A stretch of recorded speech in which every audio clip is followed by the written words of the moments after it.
दोस्तों, एक बार फिर से मैं अभय प्रताप सिंह आप सभी YouTube व्यूवर्स को, अपने शुभचिंतकों को हार्दिक शुभकामनाएं देता हूं और उनका हार्दिक अभिनंदन करता हूं।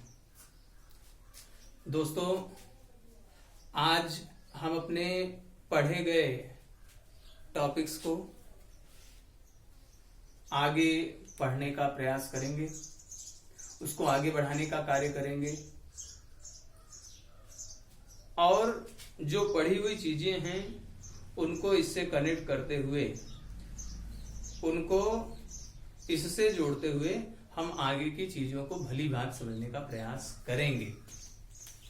इसी आशा एवं विश्वास के साथ मैं अपना टॉपिक जो कल ही शुरू कर दिया गया था,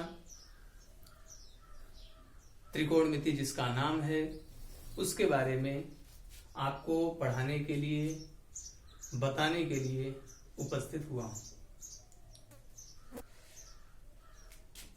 त्रिकोणमिति का यह टॉपिक कक्षा 10 और कक्षा 11 में संयुक्त रूप से सम्मिलित है, इसलिए इस वीडियो को कक्षा 10 और कक्षा 11 के छात्र अवश्य देखें, उनको इससे सहायता मिलेगी। चलिए, कल की एक छोटी सी बात जहां पर हमारी बात समाप्त हुई थी, वहां से हम अपनी बात शुरू करना चाहते हैं। कल आपने पढ़ा तो बहुत कुछ था, समकोण त्रिभुज के बारे में पढ़ा था कि समकोण त्रिभुज किसे कहते हैं, जिसका एक कोण 90 अंश हो उसे समकोण त्रिभुज कहते हैं। उसमें 3 भुजाएं होती हैं, है नहीं? कर्ण, लंब और आधार। चर्चा हो चुकी है, पाइथागोरस प्रमेय पर चर्चा हुई थी, पाइथागोरियन ट्रिक पर चर्चा हुई थी। तो चलिए एक बार फिर से हम पाइथागोरस प्रमेय तो नहीं लिखेंगे, लेकिन पाइथागोरस प्रमेय से जो सूत्र प्राप्त हुआ था उस पर चर्चा करेंगे। तो आपको पता होगा, अगर कल की चर्चा आपको ध्यान में है, कल का वीडियो आपने देखा है, तो आपको ध्यान में होगा कि ये समकोण त्रिभुज है। समकोण त्रिभुज में ये कर्ण हुआ। अगर हमारा यह कोण है तो इसके सामने वाला क्या हुआ? लंब। और जो तीसरी भुजा बचती है उसी का नाम क्या है? आधार। इन तीनों भुजाओं में आपसे एक संबंध था। वह संबंध किसने दिया था? पाइथागोरस ने दिया था, अपने नियम से, अपने प्रमेय से। वह संबंध क्या था? तो संबंध लिख लेते हैं, कल चर्चा हुई थी, आज आपको फिर से रिमाइंड करा देते हैं। कर्ण वर्ग बराबर लंब वर्ग प्लस आधार वर्ग। मतलब क्या? बड़ी भुजा का वर्ग छोटी भुजाओं के वर्गों के योग के बराबर होता है। बड़ी भुजा का वर्ग छोटी भुजाओं के वर्गों के योग के बराबर होता है। ये नियम है। आज हम इसी सूत्र पर सवालें करेंगे और आगे बढ़ेंगे। ठीक है, एक क्वेश्चन मैं करूंगा, 2 क्वेश्चन आपको दूंगा। जो मैं दूंगा पहले आप उसे ध्यान से देखेंगे, बाकी दोनों को आप लोग वीडियो थोड़ी देर के लिए पॉज करके हल करेंगे। मैं उत्तर आपको अगले वीडियो में चर्चा करूंगा। ठीक है, अथवा आप कमेंट करके, मैसेज करके, व्हाट्सएप करके मुझसे पूछ सकते हैं।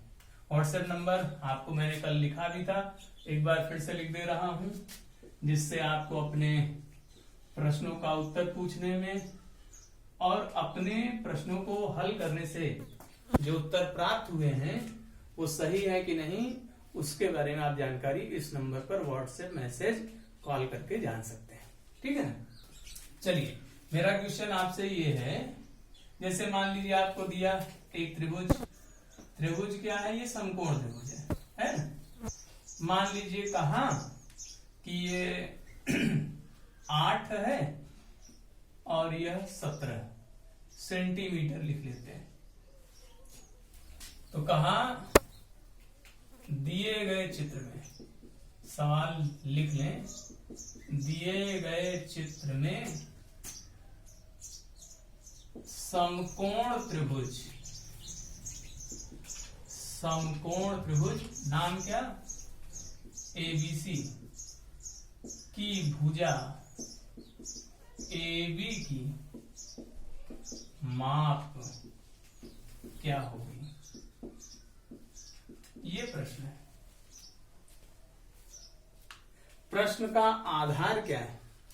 प्रश्न कह रहा है कि ये एक समकोण त्रिभुज है, दो भुजाएं आपको दी हुई है, तीसरी अज्ञात भुजा को ज्ञात करना है। कैसे ज्ञात होगा? तो मैंने कहा था कि भुजाओं में एक ही संबंध, केवल एक ही संबंध, वो भी पाइथागोरस नियम से प्राप्त होता है। तो इसमें अगर दो चीजें मालूम हो, लंब आधार मालूम हो तो कर्ण ज्ञात कर सकते हैं, कर्ण लंब मालूम हो तो आधार ज्ञात कर सकते हैं, और कर्ण और आधार मालूम हो तो हम लंब ज्ञात कर सकते हैं। इसी बात को लेकर यह प्रश्न बना हुआ है और आपको इसी बात को लेकर प्रश्न दिए जाएंगे। चलिए, एक बात यहां ध्यान रखिएगा, जब कोण की चर्चा होगी तब उसके सामने भुजा लंब हुई, कोण की चर्चा नहीं तो किसी भी भुजा को आप लंब मान सकते हैं और किसी भी भुजा को आधार मान सकते हैं। देखिए, मैं हल करता हूं। जब आप हल करें तो कर्ण हमेशा फिक्स रहता है, कर्ण हमेशा फिक्स ही रहता है। क्या कल चर्चा हुई थी, अभी मैंने बताया कि 90 अंश के सामने वाली भुजा को क्या कहते हैं? कर्ण। तो ये 90 अंश है, इसके सामने वाली भुजा कर्ण कहलाएगी। तो मैं लिखूं किस त्रिभुज की चर्चा हो रही है? एबीसी त्रिभुज की चर्चा हो रही है। तो समकोण त्रिभुज एबीसी में एक बात स्पष्ट है कि कर्ण 90 अंश के सामने होगा, उसका नाम है एसी और उसका मान है 17 सेंटीमीटर। अब कोई कोण तो है नहीं कि स्पष्ट रूप से लंब पता हो जाए, स्पष्ट रूप से आधार भी पता हो जाए, तो इसको लंब मान लेते हैं, इसको आधार मान लेते हैं। कर्ण हमेशा फिक्स 90 अंश के सामने वाला कर्ण, चूंकि ये क्षैतिज है, पड़ा हुआ है, लेटा हुआ है, तो इसको हम मान सकते हैं आधार, है ना। नाम क्या? बीसी, मान क्या? 8 सेंटीमीटर। ठीक है ना। अब हमको क्या ज्ञात करनी है? आप देखें तो हमको भुजा भी ज्ञात करनी है जो लंब का कार्य कर रही है ना। तो जो दिया है उसको व्यवस्थित तरीके से लिखा कि समकोण त्रिभुज में चर्चा चल रही थी, उसमें दो भुजाएं ज्ञात थी और ये तीसरी भुजा अज्ञात है, इसी को ज्ञात करना है। किस नियम से ज्ञात होगी? पाइथागोरस नियम से, प्रमेय से। तो जिस नियम प्रमेय से बात हमारी सिद्ध होने वाली है, उत्तर आने वाला है, उसको हमने लिखा, उसका सूत्र लिखा और सूत्र में अब बारी है मानों को बैठाने की। कर्ण का मान कितना? 17 है ना। लंब का पता नहीं, तो लंब को L से लिख सकते हैं, L², लंब L। अंग्रेजी से नहीं आया, अंग्रेजी में तो इसको परपेंडिकुलर कहते, तब P से लिखना पड़ता। आप अपने हिसाब से हिंदी में लिखा रहने दें, अथवा लंब में L से शुरुआत होगी, L से बात बन सकती है, लिख दिया। आप हिंदी वाला भी कंटिन्यू रख सकते हैं। आधार का मान क्या? 8। 17 का स्क्वायर जो लोग जानते हैं, नहीं तो निकाल लेंगे, 289 प्राप्त होता है, होगा। लंब स्क्वायर 8 का स्क्वायर 64, जो हल करना जाने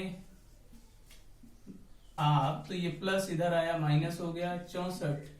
289 में से 64 घटाया जाए, घटाइए, तो ये लंब स्क्वायर अभी भी है, अभी पहले भी था, अभी भी है। 9 में से 4 गया 5, 8 में से 6 गया 2 और ये 2। ठीक है, तो लंब बराबर आपको ये जिसको मालूम होगा, ये 15 का वर्ग है। ठीक है ना। तो ये है आपका 15 का वर्ग, हम इसको लिख सकते हैं करड़ी में 225, L बराबर हो गया 15 सेंटीमीटर। अच्छा, एक बात और आपको मैं बता दूं, छोटी सी बात है, ध्यान रखेंगे। जैसे कोई आपसे कहे कि x² बराबर 9, x² बराबर 9, तो x का मान क्या होगा? x का मान तो कक्षा 8 में ये बात पहली बार आती है, 10 में भी है। x² बराबर 9 है, तो आप इसको लिखते हैं x बराबर ±3। तो कोई कहे सर लंब स्क्वायर बराबर 225 है तो इसको प्लस माइनस 15 लिखना चाहिए, लेकिन आपको मालूम हो कि जो भुजा होती है वह धनात्मक तो होती है लेकिन उसका मान ऋणात्मक नहीं होता। तो हल करेंगे तो प्लस 15 माइनस 15 दोनों आएंगे, प्लस 15 वाला मान्य होता है, माइनस 15 वाला अमान्य होता है। चूंकि यह हमेशा होगा इसलिए उसकी चर्चा नहीं की जाती है। अगर हल करने की बात होती तो प्लस वाला भी उत्तर आता, माइनस वाला भी आता, लेकिन यहाँ हल नहीं करना है, समीकरण नहीं है, मान नहीं निकालना है, भुजा की लंबाई निकालनी है, लंब की लंबाई निकालनी है। वो कितनी आ गई? 15 सेंटीमीटर। समझ में आ गई बात? तो क्या, जैसे आपको एक त्रिभुज दिया रहेगा, कैसे हल करना है इसको ध्यान से समझेंगे, ध्यान से समझेंगे, आधारभूत चीज है, आपको आ जाएगा, आसानी से करना शुरू कर देंगे, बहुत छोटी बात है। तो सबसे पहले एक त्रिभुज दिया है, नहीं दिया है तो बना लेंगे, दिया है हमने बना लिया, जैसा दिया था वैसे बनाया। फिर क्या करें? सबसे पहले आप यहाँ पे यह तो जान ही रहे कि ये AC है, ये BC है, ये AB है, हमको दो भुजाएं दिया है, तीसरी निकालनी है। लेकिन आप ये सोचिए कि ये कौन है, समकोण त्रिभुज में सभी भुजाओं के नाम हैं, तो अभी उसका नाम AC नहीं देंगे, उसका नाम क्या है, कर्ण लंब आधार में वह कौन है। तो ध्यान में रहे कि 90 अंश के सामने वाली ही भुजा क्या कहलाएगी? आपकी कर्ण। तो इसका मतलब हमको कर्ण दिया है कितना? 17 सेंटीमीटर। फिर अगर कोण की चर्चा है तब तो कोण के सामने वाला लंब है, अथवा जो खड़ा है वह लंब है और जो पड़ा है वह क्या है? आधार। समझ गए ना? तो कोण की चर्चा तो है नहीं कि C के लिए कि A के लिए, तो कोण की चर्चा नहीं है, तो इसको लंब मान सकते हैं, इसको आधार मान सकते हैं। तो फिर क्या करना? जो दिया है सभी भुजाओं को नाम सहित मान सहित लिख लेना है, प्रमेय का उल्लेख करना, प्रमेय के अंतर्गत जो सूत्र आता है उसको लिखना, सूत्र में मान बैठाना और हल करके उत्तर को नोट कर लेना। ठीक है ना? अगर आपको यह बात समझ में आ गई तो आपको 2 प्रश्न दे रहा हूं, आप उन दोनों प्रश्नों पर अपना अभ्यास करेंगे। ठीक है? अच्छा, कोई कहे कि सर कल ट्रिक बताए थे, उसमें तो आप कहे ही थे कि 8 है, 17 है, तो उसके साथ 15 बच रहा है, तो ये 15 आएगा। ये ऑब्जेक्टिव टाइप में आपको सोचना है ऐसे, लेकिन जब हल करने की बात आएगी तो ऐसे। जैसे बोर्ड परीक्षा में आप बहुत प्रश्नों के उत्तर जानते हैं, है ना, कि इसका उत्तर तो हम पढ़े थे, ये आएगा, तो आप उत्तर थोड़े लिख देंगे, और उत्तर लिख देंगे तो केवल उत्तर पर नंबर मिलने वाला नहीं है। मैं जानता हूं, आप जानते हैं कि इसका उत्तर 15 आएगा, लेकिन कैसे आएगा उसका प्रोसीजर, उसका तरीका ये है। तो मैं आपको 2 सवाल दे रहा हूं, उत्तर आप भले जानते हो लेकिन लगा कर देखिएगा। ठीक है? ये है आपका 7 सेंटीमीटर, ये है आपका 24 सेंटीमीटर। क्या ज्ञात करना है उसको मैं क्वेश्चन मार्क से इंगित कर देता हूं, आप ध्यान रखेंगे। एक और प्रश्न आपको दे देता हूं, मान लीजिए यह 13 सेंटीमीटर है और यह 5 सेंटीमीटर है। त्रिभुज का नाम थोड़ा सा चेंज कर देते हैं, इस बार उसका नाम दे देते हैं PQR। तो इस वाले त्रिभुज में आपको AC की गणना करनी है, इस वाले त्रिभुज में आपको QR की गणना करनी है। अगर नाम की दृष्टि से देखें, मैंने लंब की गणना किया था, आपको कर्ण ज्ञात करना है इस त्रिभुज में, और इस वाले में आपको आधार।